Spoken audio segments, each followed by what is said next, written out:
Dotto here. How the heck are you doing this fine day? And welcome to Gray Matters, the podcast for baby boomers and Gen Xers who are just trying to live in the digital age.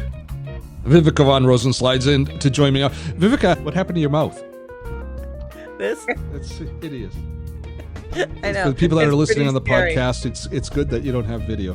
Viveka, It Viveka, really is. you Yeah, I was playing hockey, elbows up, and elbows up. You're embracing your Canadian heritage. I am indeed. You look like a hockey player. I Viveka has a tooth out, and that's does it feel weird? Oh, my tongue will not stay away from it. You just keep playing with it? It is like a tongue magnet in the worst possible way. Okay, well, we'll tape it for you. We'll hope that it resolves itself soon, and you don't have to just like walk around with a Tic Tac in your mouth constantly. Yeah, like a megalodon. You can just keep going. The next one slides in. So I've been struggling with. I have recorded a session for our podcast 4 times. I spent 2 hours earlier this week recording because I think we're heading for a total inflection, and I haven't recorded this. I'm not sure I'm going to because I'm afraid of it. But let me just tell you what the situation is as we record this, you and I are recording this session on May the 21st. That's March Friday. 21st. March 24th. That's Friday. On Sunday of this week, the 23rd, the writ will be dropped for an election in Canada. For an election. And we struggle a little bit because we both would like to talk about socially what's happening politically, but we also don't want to be divisive in our community. Right. But in Canada now, this is going to be perhaps the most important election of our lifetime because there's a new world order being formed and being shaped. And what I wanted to talk about, and I wasn't able to get to the point that it didn't sound strident. But what I wanted to talk about is the fact that our generation, boomers and Gen X, we're so vulnerable right now to misinformation, and we are going to be flooded with misinformation and lies and conspiracies over the next 6 weeks. Jeez. We are now, but to a purpose. Right now, it's all to sow seeds of discontent, and mistrust, and just kind of keep us all off balance, it seems. But these forces of chaos are now going to have a target. They're going to. This election is I think since Trump became president of the U.S. Is this the first important international election? I think so. Yeah, and so all of the forces from all of the different agencies that profit from discord and discontent are going to be. This is Party Central. This is their Final Four. This is March Madness for them, and they're going to be, and we are uniquely unprepared, I think, to deal with it. And because the boomers and Gen X, biggest voting bloc, we're the ones that turn out to vote, and along with young males, we are the most influenced by social media. We're most influenced by least able to differentiate what fact from fiction online. Wow. That's what I wanted to talk about, but I didn't know how to. I feel like I'm going to be scolding, and everybody's going to go, well, you're taking a political angle on it, and I might at some point take a political angle on it, but that's not what my concern is right now. My concern right now is this storm that we're heading into, and I don't think that we're heading in with eyes wide open at this point. No, I agree. I agree. And politics aside, this. If you were to write a TV show about what is going on with AI, not politics aside, we can't put them aside, but with AI, with politics, with the changing of world orders, with the complete dissolution of the law, it would feel like a dystopian nightmare, except for it's not fiction. It's happening right now. And I think you're right. People who are on the other side, I think are happy just kind of playing along and burying their heads in the sand, and everything's going to be fine. But I really don't. There's a portion of our population. There's a portion of our population, and it's our responsibility to get this one right. It is. We have to get this one right. We have to get this one right. And we've had total capitulation from the social networks. They've said, we don't care whether it's true or not. We're going to post it. That's our job. Our job is to post America. point Yeah. of, point of fact. Unless people, like TikTok's methodology, which is if enough people, if somebody complains because they don't like what you're saying, then they'll block you with absolutely no evidence on, they go completely to the other side. Like, oh, we'll block you for almost anything. So anybody's voice, anybody that gets a little pissed off, they just fire off create a couple of accounts, fire off some complaints, and then TikTok shuts that feed down. Yeah, whereas Facebook says, oh, you can say anything you want. Well, unless it's something they don't want you to say, and then suddenly you're getting blocked. I mean, I'm seeing a lot of people saying things that are not even, politically inflaming, and they're getting blocked for the silliest things. Because they look like they might be one side or the other. Yeah, exactly. At any rate, so with that dire warning, and it has nothing to do to connect us through, there's not an elegant segue into the rest of this podcast. It's just I couldn't do this by myself. I was doing this as a solo kind of editorial. And seriously, Viveka, I recorded 2 hours of content and kept deleting it. And because I couldn't get the message out right.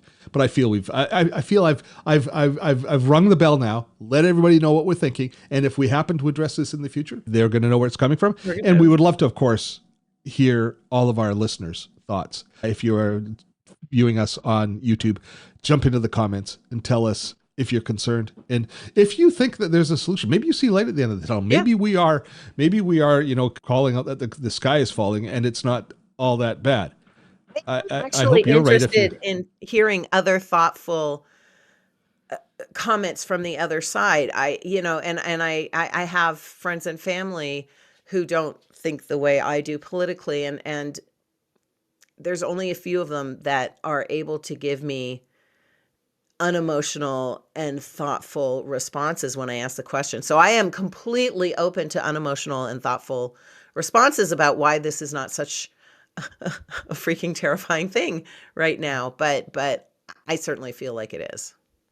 Let's do this. Let's break this up with a brief message from a sponsor which is on point. Actually, it's Ground News, which is hopefully a way that we can filter our way through some of the BS, and then let's come back and let's talk about your interview today, which I know is going to be just bang on. Gray Matters is brought to you by Ground News, a game-changing platform that's revolutionizing the way we consume news by aggregating news articles from diverse sources and providing a comprehensive overview with an unbiased view of current events. Unbiased news, Steve? That's an oxymoron, right? Nothing is unbiased, especially in the news game. You are mostly right. But here's why I like Ground News and bought a subscription myself. With every story, we instantly see a comprehensive view from multiple sources, right, left, and center. So you get both sides of the story immediately. You're not limited to a single perspective. You get to see the entire spectrum.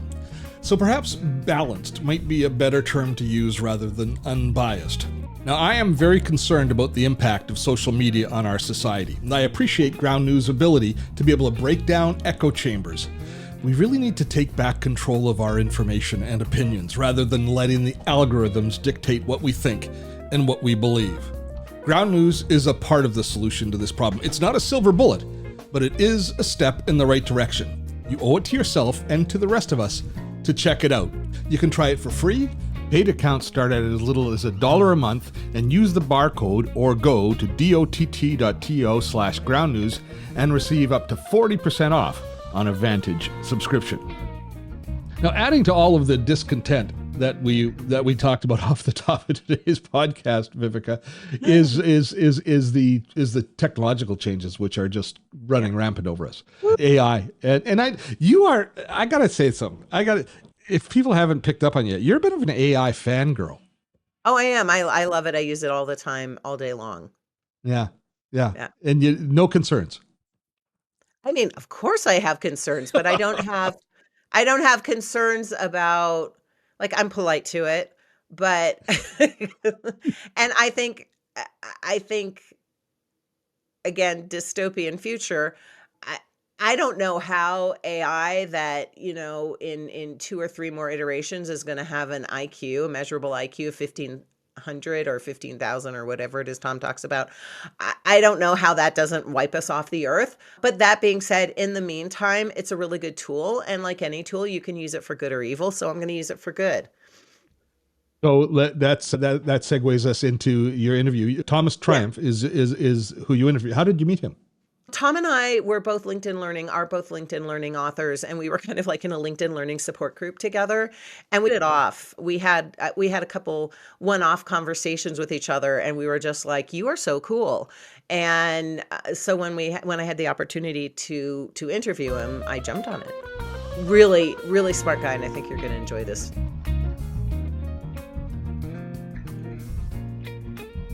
Welcome to today's show. I have someone very special I want to introduce to you. It's my friend Thomas Triumph. He is a business, marketing, and technology executive experienced with Fortune 500 and entrepreneurial startups, has participated in 2 global technology revolutions, and is the author of Evolve or Die: Lessons for World-Class Innovation and Creativity. Tom fulfilled a childhood dream of living aboard an ocean research ship and tending to the mini sub, and Cousteau was on board. He has wrestled in the Olympic trials, resides in North Carolina. He's an ultra runner. Welcome to today's show. Well, I just say this is really great fun to be talking with you. You participated in 2 global technology revolutions. So what were those? Yeah, it was just really dumb luck. So I have undergraduate degrees in engineering, and those 2 things that I was fortunate to participate in hindsight, one was less invasive surgery. So there was a time not that long ago Wow. when if within about a year's time, there were all new instruments that were developed for less invasive surgery techniques. They'd make small nicks, and you would go in to have your appendix removed in the morning. You'd walk out that day and you'd go to work the next day. And that transformed healthcare and medicine. And the other technology revolution is the internet and enterprise software. Okay, so tell us the backstory. I was there when, the web came on. In fact, I remember arguing. Someone was talking about we should create a web page for our company. This was before anybody knew about it. And I just remember thinking, that's a dumb idea. Who cares about having basically a description of your company on this computer that other people could find? I've learned a lot Yeah. since then, and I've been part of IT services for actually a couple decades, and it's changed the world. It's changed all our lives. And now we're talking on Yeah. like Star Trek. It's crazy how quickly things are moving, how much the world has changed on Yeah. this. It's crazy what's going to be happening in terms of technology, in terms of AI. And I would Yeah. say 99 plus percent of people truly have no idea what's coming. It's going to be very disruptive. Yeah, I think you're right. I mean, there are people who still think that AI is like, I was going to say social media, but that was pretty game changing too. But this is AI's bigger than that. Automation is bigger than that. The disruption is bigger than I think anything we've ever experienced before, even more disruptive than the website and these things called web pages. What are some automations that are happening? Who is going to be disrupted by it? Who's going to benefit from it? And what can help us? Like, what skills and mindsets do we need to develop so that we can become valuable in this very AI driven world? Yeah, well, just a quick couple of comments on that. I Yeah. certainly do not have all the answers, but I do have some thoughts and I do have some questions. So I've read a lot from luminaries in this field, people like Mo Gadot, who was Mhm. the chief innovation officer at Google, chief innovation officer for many X Mhm. projects, including autonomous vehicles and AI, of Mustafa Suleyman, who's a Mhm. co-founder of one of the leading AI companies, of gosh, a gentleman who's OpenAI, Sam Altman, many folks like that. Ethan Malik, Mm. who's up there at Wharton, wrote a book called Co-Intelligence. And yeah, I'm really just following Yeah. their lead. And even they say, for the first time in history, We can't see around the corner. We can't see what's coming. We are giving birth, for lack of a better term, to a new form of intelligence. Let me just share something I think is profoundly interesting. ChatGPT 4.0, which we're all pretty much using, that has equivalent intelligence of about maybe 135 IQ. Now, Einstein, he'd never taken an IQ test, but it's estimated his IQ is about 145, or is already as intelligent as an average person or more so. It's passed law boards. And they know, according to the roadmap, about when GPT-5 is going to come out. They know when GPT-6 is going to come out. These things are somewhat predictable. They know it's going to be just within 2 or 3 years. GPT-4 is about 135. You know what the estimated intelligence is of GPT-6? Do you want to guess? No. Like 5,000? Well, it's a funny guess. 1,400. I don't know what that even means. Exponential. How do we even comprehend that? I don't know what it means, but it's scary because we don't, it puts us like cows looking at a 747 and not knowing how it even works. And these intelligence systems will in turn create other intelligence systems that are far beyond what we're able to understand. Yes. Like, seriously, I'm thinking of Isaac Asimov's iRobot. Like, we need some rules for this AI because it's going to look at us and go, oh, those are parasites. Bye-bye. That's the real concern, Viveka, from those folks that I've just mentioned. Nobody knows how it's going to react. Now, most people think that it's a program. It's like a software program, but it's not. That's not what AI is, a link of all these CPUs. And when it's given a question and it goes and does research and it comes back, there's no way to understand how it arrived at the answer. It's like someone's brain comes back with something. You don't know what went on inside their brain. There's not like code that we can read. Oh, look, there's a mistake here. We correct it. We change a comma, we add another if. Not like that. And ChatGPT 5, they're talking about coming out like in weeks. Yeah. I mean, if it's not already out by the time we air this. I can barely keep up with what's going on. I just know there's going to be a lot of disruption. And I know that most people don't know that it's coming. I think that's the scary part is people just, especially people not in the world of information, it doesn't affect them in any way, shape, or form, or they think it doesn't affect them in any way, shape, or form. I'm a farmer. How does this affect me?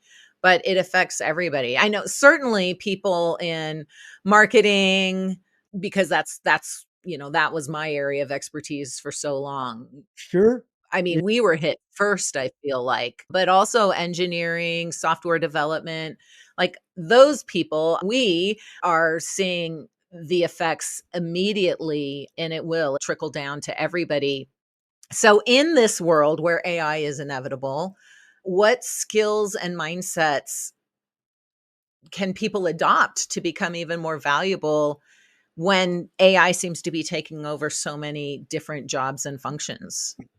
Well, AI is certainly going to be taking over repetitive tasks, right? Yeah. And one of the positions that people espouse is that these uniquely humans are going to become even more valuable. Things like creativity, things like having the ability to relate to other people, emotional intelligence are going to be the currencies of the futures.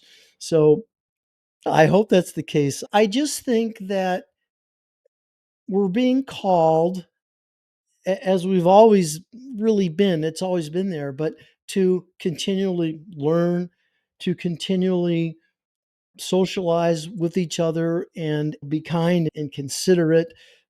I think some of those attributes go away when people feel threatened, they tend to pull in, but I really think now more than ever, we need to continue learning.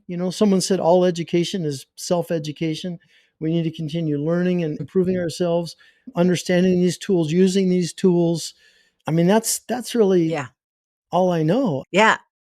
No, and be polite to the AI. I'm always please and thank you. I'm I'm thinking about today. I was invited to do a presentation on something I'm not as knowledgeable about. So I had a kind of an idea of what I wanted to do. I fed Yeah. that into ChatGPT 4 first. And then I'm like, okay, so, spit back at me, make sense of this and feed it back to me, which it did. And I'm like, okay, so now I need some facts and figures and some proofs behind this. So then I used the new or newish deep research tool, which took all of 8 minutes. It would have taken me weeks to do this research, if not more. So then it spit some other stuff back at me. And so then I took that and I integrated it in. And then I'm like, oh, this would be a really good worksheet. So then I gave it back to ChatGPT and said, make a worksheet of it. Now that happened in about an hour. Yeah. And a year ago, that would have been, well, let's call it 2 years ago, that would have been a team, hours, if not weeks worth of research, an editor, and it's like, boom, it's done. And now I'm actually feeling very comfortable about presenting this presentation, which I really didn't know much about yesterday. Yeah. So Yeah. the creative aspect is there. It's a marriage, it's a relationship with AI, I think. Yeah, yeah, and that's a wonderful example of learning to use the tools in an interactive manner, tools Yeah. in a compelling way, in a useful way, in a productive way, and then iterating Yeah. with it to do something that neither one could currently do by themselves. Certainly at the speed in which you did it. Also just to touch on, you had me thinking about another area that's going to be severely impacted are content creators and people that create animations Oh and man. movies and videos and screenwriters and commercials. And a Yeah. big thing that's going to be happening, this is a comment out of the blue, but there's going to be Yeah. influencers that are going to be just digital influencers. Right. They're not real. Yeah, They're not human. they're Yeah. not human, and people will know that, but they're Yeah. still going to be very Yeah. engaging, and it won't matter. So influencers are going to have competition from the digital people. And Yeah. I heard Gary Vaynerchuk talking about this just the other day. He said Yeah. it's not a question of if, it's a question of when. They're already No. starting with it. When? And companies are going to be Yeah, doing it they already because have them. it's like having a best friend who is always there for you 24 hours a day that can give you back so much information. Exactly, and I love that you bring this up because I saw it wasn't for ChatGPT 4, I think it was for Pilot, but it was showing Pilot helping someone interview for a job, and it was freaking brilliant, and I just thought it is more than just content creating. There is no limit to what AI can help you with. uh, Job interviewing, testing, cold call testing, obviously software creation. Yeah, yeah, Writing advertising copy, customer service yeah, stuff, writing manuals, writing my kids joke, I've been yeah. married, I think 43 years. My kids joke, "Dad, you have 2 best friends, Mom and ChatGPT." And what's so interesting about that is there's actually concern now that certain types of people, I don't know if it's neurodivergent or not, but there are certain types of people who are going to stop engaging with other human beings because they're going to find all the fulfillment they personally need in their relationship with AI, at least mental and emotional fulfillment. Well, yeah, and I mean, just to speak to that, of course, and if you want evidence of that, just look around for the last 15 years and people with their mobile phones. I mean, you've got people, if you ever ride the subway, which I do all the time when I'm traveling in New York or Yeah. or whatever, everybody in there is on their phones. Yeah. So people are, Everybody. yeah, with their screen. Of course, they're pulled into it. It's limitless. It's a universe of content. And now if you have Yeah. someone speaking back to you and customizing and feeding stuff, of course, you don't need to be neurodivergent to get pulled into that. That have come up has been evidenced by Scott Galloway, and I think his name is John Haidt. He wrote the book at NYU, professor at NYU, about the damage that social media Yeah. has resulted in over the last Oh, decades because of people, yeah. isolating and because of people comparing themselves to each other. So, yeah, it has, but it's also brought a good amount of damage. Division and damage, absolutely. I use these tools as we've talked about, but I've got all my alerts turned off. And Yeah, I'm not on Facebook. I've actually never that's been on Facebook. I'm not on Twitter. I mean, I use these tools, but I turn them off. And, I make a point. I try to remain vigilant about not getting pulled in and not being in the real world, engaging with real people like you. let's back up a little bit Yeah. about the fear around AI taking over most jobs in so many industries. So, I think creativity is one of the things that differentiate us from the machines, at least right now. I mean, they still need prompts to launch. What are some common misconceptions about creativity for the average knowledge worker, let's call it? And how can knowledge workers use AI to help them become more creative, which then helps to differentiate and still be relevant in the workforce? One thing I hear all the time from people, and I don't like hearing it, but it's a common comment, is that people say, I'm really not creative. And that bothers me because Yeah. I certainly don't believe it's true. So, first of all, creativity is at the essence of who we are as human beings, right? It's how we emerged out of the ooze and, stopped living in caves and Yeah. began to build shelters and learn to sharpen. And then we began the farm and it drove Mhm. the industrial revolution. It's behind all great art and behind all architecture. I mean, creativity is part of who we are. Everybody's creative. And I often think about John Lennon was on some talk show and he made a little sketch and John Lennon did. And Tom Snyder said, "Oh, that's amazing. That you're an artist. I could never do that." And John Lennon, he's like, Yeah. "Well, what do you mean? We're all artists, everyone's an artist." A- And that stuck with Yeah. me, and I believe that's true. Now, people have to develop that. We'll talk about how to do that. And it's like a muscle, right? The more you use it, the more Mhm. stronger you become. And there's many ways to develop that. Peter Drucker, the famous business consultant, he said, if you want to be a better leader, if you want to be a better manager, learn to play the violin. And that sounds like a non sequitur or a dichotomy, but what he Wow. meant is that just by Right. learning something new, it's transferable to other parts of your life. Or meditate, or write in a journal, or learn a new language, or learn an instrument, read some good books. I mean, it all Yeah. contributes and changes who we are. It's beginner mind. I mean, in spiritual practice, it's beginner mind. Come at a new practice, a new venture with an open mind and a willingness to learn. And that's a huge differentiator. I love that. And you can bring that beginner mind into everything you do and see new possibilities everywhere. It's funny because I am one of those. I am creative. I write, but I can't sing and I can't draw. Except for now, I can because of AI. Yeah, I love that. I can. That could be the title of a book. And every chapter could Right. be on someone who can't, and then now they can. There's a lot of people who can't, and they profoundly change the world, and their artistry, if it was missing, would leave a major gap in the world. I'll give you a few examples Right. off the top of my head. Right. Bob Dylan, I don't know if he can sing or not, but I love Bob Dylan. I love his lyrics. I love his voice. Neil Young.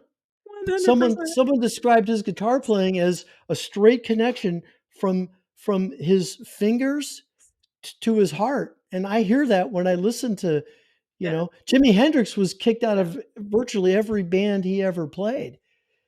Artists, I Yeah. mean, Picasso was doing cubism was just ridiculed. So there's things that you can say, well, they can't do it, but they go on to change the world. And we all have to be brave. We all Yeah. have to find our voice. We all have to put it out there. And I think we have to disregard the fact that we can or can't, you know. Mhm. There's hundreds and hundreds of examples like that. And those are the people that can't, in quotes, those are the people that have the most impact in the world. That whole genre, that whole category wouldn't have existed. They changed the world. It's like that Apple commercial, you know, think different. The people that change the world are the Yeah. people, Yeah. you know. Yeah, because they're not following the usual path because they can't, they won't, whatever. And so, yeah, they can't do it that way, but they are the people who go, "So I'm going to do it this way," and that's where the big changes come. I love the metaphor a friend of mine pointed out to me.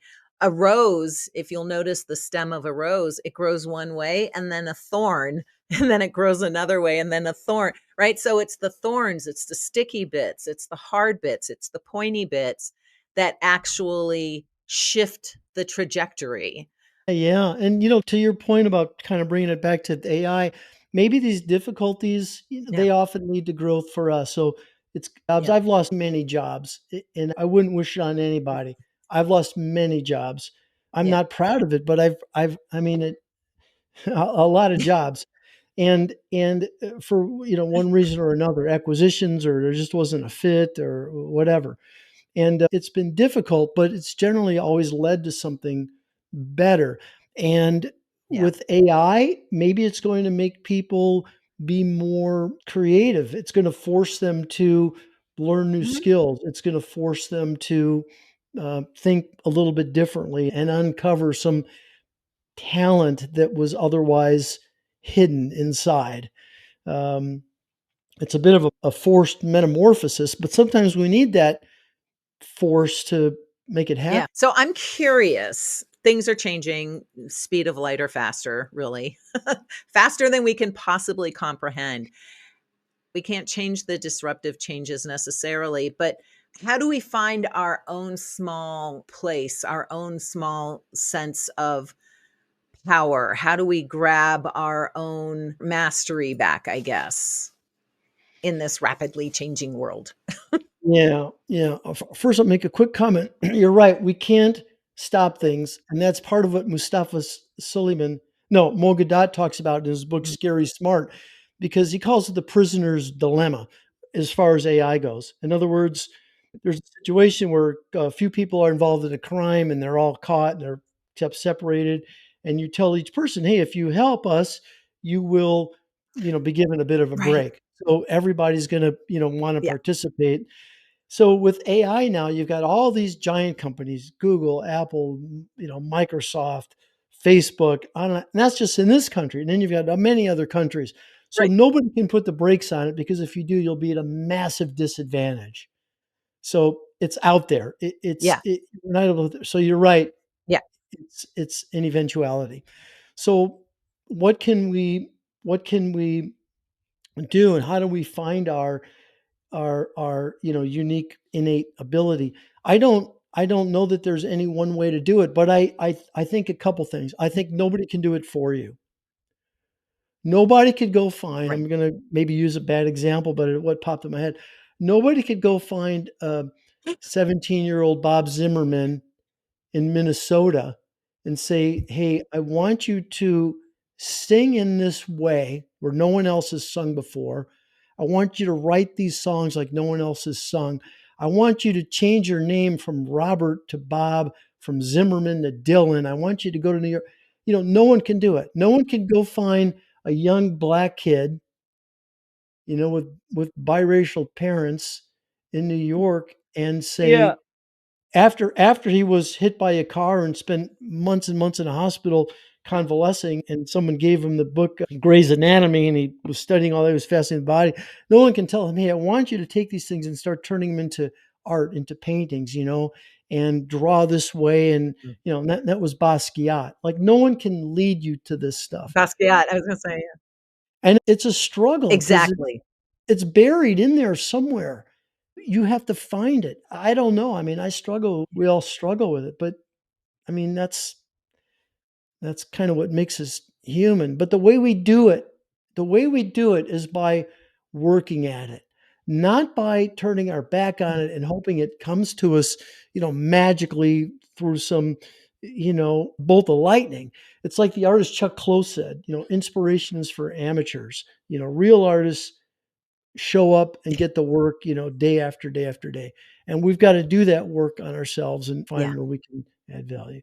And say one last thing, which I know sounds corny, but while we're working on that, we have to be kind, considerate, thoughtful, and compassionate with each other, because I do see that is lacking.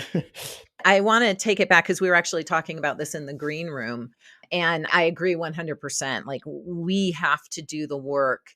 And I was recently frustrated because I had it felt like manic depression in my business. Like, I had this Yeah. manic phase where I was just producing, creating. And then I just crashed. And like, for all of February, I was in the cocoon. I was in the goo. Yeah. We talked a little bit about that. And so, I want people to trust the cycles. It's not necessarily men versus women, but there are some people who excel and then need to recoup, and excel and need to recoup. And then there's some people who do it on an even keel. So I want people to know, whatever your artistic process is, whatever your creative process is, if it works for you, then that's the way to do it. We're not saying you need to do hustle, hustle, hustle. Like, you need to follow your own rhythm and your own cycle as it is.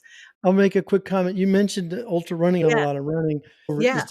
I've done over 100 marathons, and I've done, I think, 1,400-mile runs. So I've done a lot of running. But there's a saying in running, which is, walk before you have to, drink before you're thirsty.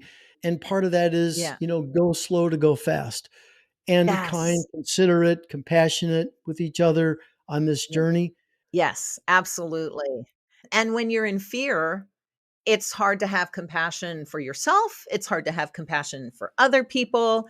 And, AI can be very scary. All the changes in the world can be very, very scary. So you need to find that place where you can feed your soul, for want of a better word, where you can rest before rest before you run. And it's okay to do that. I mean, I think that's the other thing, is because of the culture we're in, and because of the expectations that we hear on social media and in the news every day, there's a sense that the going within, the finding that creative spot within us, the internal gooiness, that is bad or wrong. We have to go in. We have to get back in touch with who we are. We have to touch into that creative spot. We have to slow down to speed up. Yeah, there's a great book by Ryan Holiday, The Obstacle is the Way. And part of the premise of the book is that those difficulties are necessary. And in fact, those difficulties lead you to where you want to go. I mean, if it's a straight path without any rocks in the way, that's probably not leading you into new territory. Exactly. I love that. It's a great practice I sometimes walk my clients through is, I want you to look back at those times in your life where you made great strides, and then look back a little bit further. What happened right before that? And 9 times out of 10, those great strides happened after great trials and tribulations. At least Yeah. for me, they did. Yeah, I think that's the way it is for most people. I mean, the reality is, you don't want to be a person who has had an easy life. And I do a lot of keynotes, and I show myself going out and picking up some rocks just I'm here in North Carolina now, and they look like regular kind of rocks. And I put them inside this can and, polish them. And it takes 32 days of nonstop, 24 hours a day of tumbling. My wife is like, go put that in the basement. But when you take them out after a month, and I have no idea what it cost me in electricity, by the way, a month, but when you take them out after a month, I mean, I've got some right here. And people always come up to the front. I try to make enough in advance for people, and people always want to come up and take one. And I tell them, you would not be coming up here and getting in line to meet me and take a rock if they weren't published, because it would look like gravel. And I said, friction and resistance and some noise and heat is necessary, grinding to reveal the beauty and the character in these rocks. You need that in your life. And I often carry a rock with me in my pocket. First of all, they're all over the place because when you do this enough, they wind up being everywhere.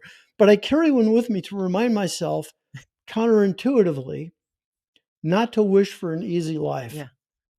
Because it doesn't have the resistance to reveal the character or the beauty that's inside of you. An easy job will not result in great products. It will not result in great service. It can't That's do it. right. It's just like a well-trod path. I'm Yeah. not saying make your life difficult. Yeah. Life will do it for you Yeah. next time. The next time, you're struggling and you don't have enough time, you don't have enough resources, you're exhausted and you're tired and whatever.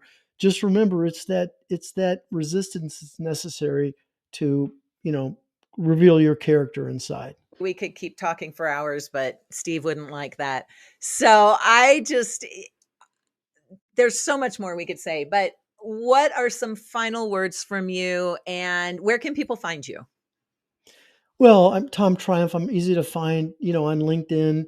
In fact, if anybody, this is just off the top of my head, but if anybody would like to, follow me or connect on LinkedIn and send me a message, I'll email them a book it's a very brief little book of maybe 50 pages, mostly photographs, but on art and architecture and musicians, and it's called the Call to Innovate, and it's about how all the disruption and the changes in the world is really sort of, I think, the world reaching out, asking us to continue improving and developing ourselves. I'll send everybody a PDF of that.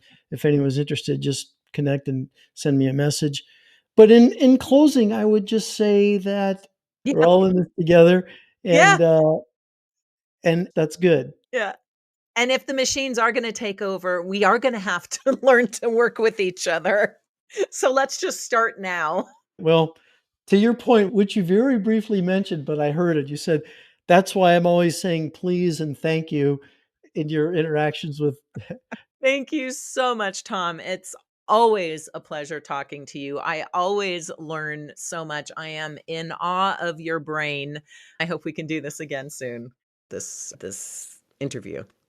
That was fascinating, Viveka. Obviously, a guy who's just done way too much. He's one of those people. You've done that too. You've been doing that. No. Like, ridiculous. Seriously, if you read his resume, you're like, you're making shit up. Like, there's no fucking way. But he is. And I'm feeling rather insecure right now. Yeah, no. I didn't even get close to the Olympic Games. Mind you, my specialty was only a demonstration sport, cow jumping, cow equestrian. It was not a. There we go. It was only a demonstration. I couldn't have gotten a real gold in it, anyways. Yes, exactly. So obviously, Gob stopped with one thing that he said right off the top as he was talking about the. I guess I shouldn't be surprised. Moore's law was, I can't remember what Moore's law was, but Moore's law was this law of technology. How back when we were like increasing the memory and increasing the chip speed, and we could actually measure those things, and they made a difference. There was Moore's law that every year or every 6 months or something like that, speed doubles and memory doubles, capacity doubles, and that seems to be carrying forward into the AI space. And when he talks about ChatGPT now having the IQ. Not the imagination, but the IQ of a really intelligent person, like, and then how within the next cycle, it's going to exponentially expand. Months. Yeah. Like GPT. I mean, I think when we did this interview, which was a couple weeks ago, a month ago, ChatGPT 4.5, the deep research, had not been released, or maybe it had just been released. And then we were talking about ChatGPT 6 being next year, but I don't think it's going to take that long. Wow. And it's just what it's going to do to the the amount of power consumption, et cetera, that's going to be going on in the world is just it's mind blowing. Yeah, but I know, because But that's one thing, like we don't think about that. Like this computation comes at a huge cost, and we're not paying it right now. I mean, we're paying $20 a month or whatever. That's we're not paying for the cost of computation. And I'm talking physical cost, not even, societal or cultural cost. I mean, it is mind blowing. It's all going to catch up to us at some point. Yeah. We're right now we're taking out a mortgage and the payments aren't due yet. The balloon payment that's coming up, but he was definitely, and I wouldn't even say he's a glass half full kind of guy. He seems like he's a glass 5/8, 6, 3/4 full kind of guy. 14, 15, well, yeah. But talking about all the positive aspects about how we are I guess it's take ownership. Like, I think a lot of us see a distance between ourselves and AI technology. Like, AI is here, we're here, and we're each in our own silo, and that silo is getting more powerful while we're moving ahead very slowly. Robots. Yeah. But he's saying no. We combine the two and we work as a team.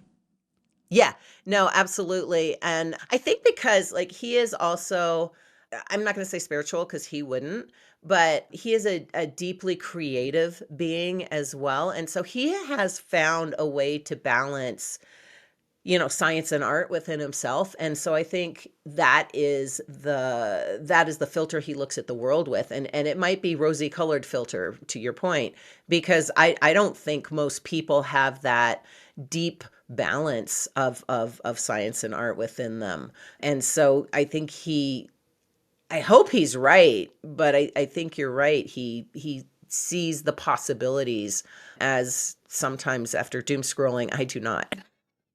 And he's got what I call my favorite aunt syndrome. What's that? It's a bit of a non sequitur, isn't it?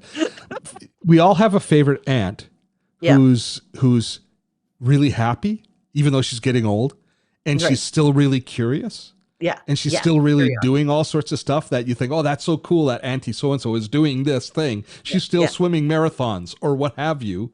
And she's, I think the term back in the 90s was a lifelong learner, but right, exactly. Still curious about all things, totally engaged, and really living in the moment and taking it for what it's worth. And I think that's a really great energy to see.